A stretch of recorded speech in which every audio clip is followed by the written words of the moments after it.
able to withstand It's important to know that with the warrant, we have gotten their phone information. We've gotten who they called, how long they talked, all of that information is available, and we have gotten that.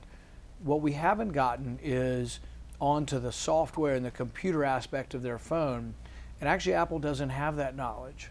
So what's extraordinary about this warrant or this court order is they're asking Apple to devise a way to get into the phone when no such system exists currently. So this would be an extraordinary warrant because they're compelling Apple to become part of the police force and think up something new. So some people are saying that this actually violates the First Amendment because they're compelling speech or thought and action. These are things that are extraordinary, and we ought to think twice before we decide that we're going to be compelling phone companies to come up with things like this. If you weaken the source, the codeware, and you say we want a backdoor into the phone or the backdoor into things that are encrypted, what you're doing is weakening that phone and the people who carry it and making them more vulnerable to attack by either hackers or thieves. One of the main reasons things are encrypted is so people can't steal your stuff. One of the main reasons Apple encrypted phones to begin with is that people lose them all the time.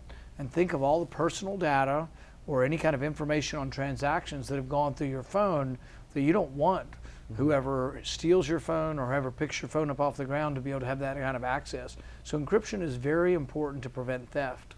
Where is that hard line, though? Because the NSA director recently said before this Apple case that in the case of the Paris attacks, that this encryption is blocking some of their efforts to stop these attacks, and the NSA claims that if they had access to that type of encryption level, they could have stopped the attacks.